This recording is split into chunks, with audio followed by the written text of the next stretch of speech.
Indore coaching owners association ने 7 महीने से बंद पड़े कोचिंग संस्थान और प्रोफेशनल इंस्टीट्यूट को स्कूल कॉलेज की तरह गाइडलाइन जारी कर शुरू करने की मांग सरकार से की है।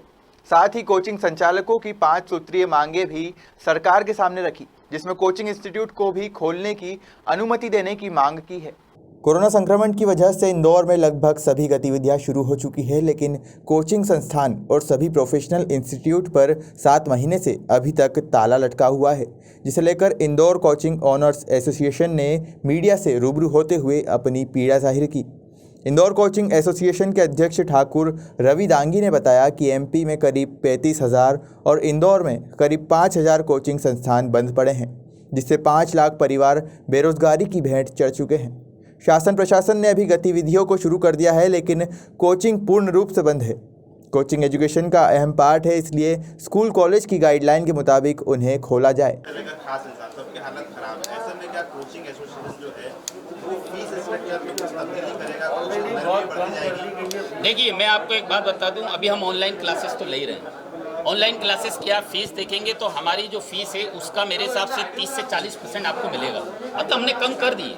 और हम सिर्फ बात यह है कि ऑनलाइन क्लासेस तो दी जा रही है, लेकिन 60 से 70% बच्चा ऐसा है जो ऑनलाइन क्लासेस लेने में सक्षम नहीं है, क्योंकि वहाँ नेटवर्क की, इंटरनेट की दिक्कत है।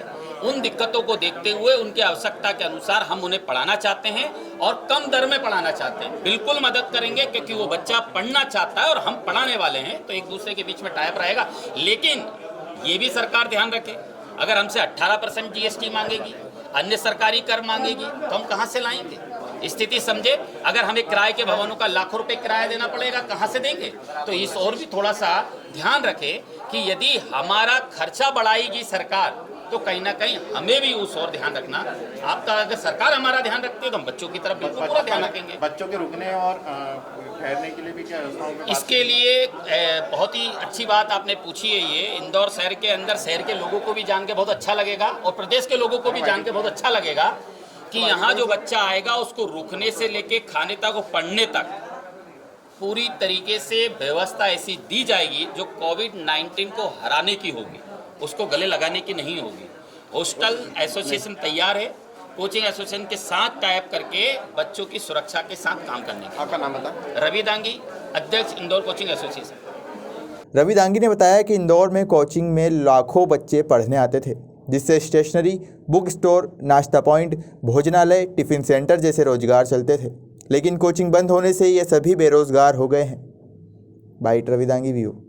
इंदौर कोचिंग ओनर्स एसोसिएशन ने सरकार और जिला प्रशासन के सामने अपनी 5 सूत्रीय मांगों को रखते हुए कहा कि कोचिंग संस्थानों को तत्काल संचालित करने की अनुमति दी जाए। कोचिंग ने सबने संगठित होकर सांसद महोदय जी से भी निवेदन किया है और कलेक्टर महोदय जी से भी निवेदन किया था और मध्य प्रदेश सरकार से भी निवेदन किया है, और अब आपके माध्यम से सार्वजनिक रूप से निवेदन कर रहे हैं कि कृपया हमारी ओर ध्यान दें। जब एजुकेशन से जुड़ा हुआ काफ़ी बड़ा कुलमा आप देख रहे हैं देश के अंदर है, और एजुकेशन जो प्रायोरिटी में होना चाहिए, हम आखिरी में अनुमति मांग रहे हैं। जब सब कुछ खुल गया है, मतलब हर एक चीज़ खुल गई, उसके बाद हम अनुमति मांगने आ रहे हैं। मतलब हमारे पर बिल्कुल ही ध्यान नहीं तो हमें बीच में और पहले ही अनुमति दे देना था। एक तरफ शहर को वापस से स्वैच्छिक रूप से लॉकडाउन करने की बात की जा रही है और दूसरी तरफ कोचिंग को खोलने की। सर, जैसे कि मध्य प्रदेश सरकार ने स्कूलों के संचालन के लिए जारी की है गाइडलाइन, उसी प्रकार से हम कोचिंगों के लिए भी गाइडलाइन मांग रहे हैं। हम इसलिए मांग रहे हैं कि हमारी इच्छा तो है ही सही, लेकिन हमारी कोचिंगों में आज इंदौर शहर में करीबन 7 से 8 लाख बच्चा पढ़ता था। आज वो बच्चे कोचिंग संचालकों को फ़ोन लगाकर उनके पेरेंट्स ये कह रहे हैं कि हमारे बच्चों की एग्ज़ाम आ रही है, और आज 7 महीने हो गए। अब 3 महीने 4 महीने बाद ये पूरा बच्चों के एजुकेशन के लिए 0 ईयर्स हो जाएगा, मतलब ये पूरी तरीके से शून्य घोषित हो जाएगा। तो ये 2 महीने 3 महीने में यदि हमने गाइड कर दिया उन्हें, तो कहीं ना कहीं उनके जो सपने हैं उनमें मदद मिल जाएगी, और हम पूरी तरीके से हर गाइडलाइन बनाई हुई को पालन करेंगे। और हम भी गाइडलाइन अगर वो चाहें तो हम बैठकर उनके साथ बनाने को तैयार हैं, लेकिन बच्चों के एजुकेशन को शून्य ईयर घोषित करने से बचाने का एक प्रयास है। क्या आप बच्चों की संख्या को कम करेंगे? क्योंकि इंदौर के बिल्कुल, बच्चों की संख्या हमारी क्लास में कम करेंगे।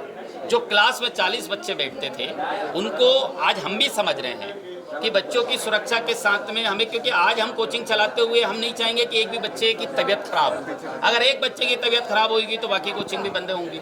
इसलिए हमें बहुत ज़्यादा ध्यान रखना पड़ेगा, हम रखेंगे।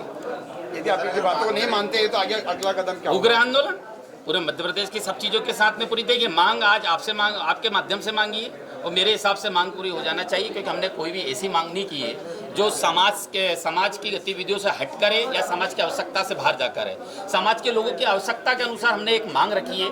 आज बच्चों का ईयर शून्य घोषित होने जा रहा है, उससे बचने के लिए कोशिश की जा रही है। कोरोना काल में अगर गौरतलब है कि मध्य प्रदेश में तेजी से फैलती कोरोना महामारी के चलते अनलॉक 4 में भी कोचिंग इंस्टीट्यूट खोलने की अनुमति नहीं दी गई है।